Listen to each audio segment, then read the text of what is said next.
Get back, move bag and baggage to Calgary, get settled in. I started my new high school, and life was kind of ticking along. I was getting used to everything.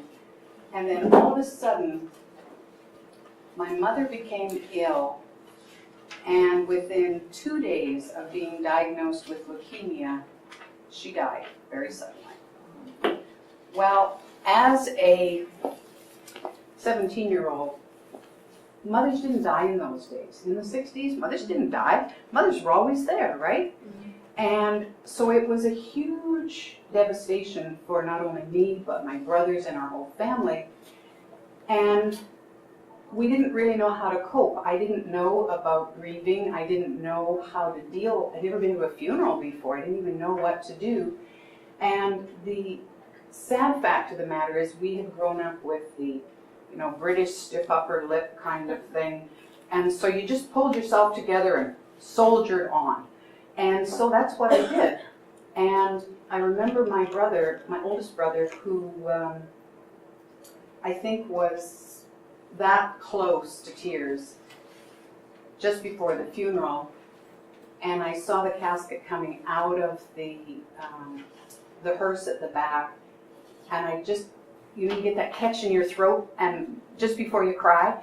And he grabbed my wrist and he said, "Don't you dare cry." And whoa. So I pulled it all in and we got through all of that. Well, it wasn't probably until about, I was in my 20s when I started the grieving process.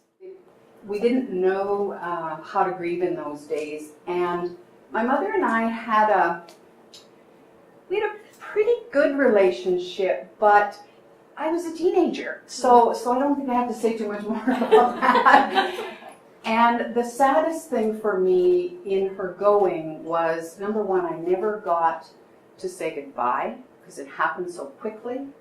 And secondly, I never heard her say to me, "I love you, I'm proud of you." And in later years, I've always wondered, well, was she proud of me? Did she love me? And of course mothers do, but if it's never said, then how do you know? Anyway, I worked through a lot of stuff when I was taking some personal growth workshops in my 20s, and I began to feel this urgency to tell my grandmother, who now was the closest one to me. She had gone through just a horrific time. Losing a daughter is not an easy thing, as some of you may know. And I thought I'd lost her too, because she seemed to be insane with grief. And I thought, oh, am I going to get her back, or is she gone? And I didn't know. And I waited and I waited, and it took years, it seemed. And then gradually she started to kind of be who she was again. It seemed as if she kind of found her feet again, and she was my Granny Ed once more. So I started to want to share with her how I felt about her. But of course, when you grow up in a family that doesn't show a lot of affection, I didn't know about hugs until I was in my 20s, I'm sure. It seems rather odd now, but I didn't. And we didn't verbally talk about anything. Then I didn't know how to do this. So there's my Granny Ed. She loved a parade. She loved to go to Klondike days. So there we were in our finery. I made my dress, and I think she had someone make one for her. And I was living in Calgary still at the time, and I came to Edmonton, and we were going down to the ground. So there we were early in the morning because we wanted to make sure we didn't miss anything and see all the sights. And for about 3 weeks, I'd had this build up inside me. I want to tell her that I love her. And I was so scared.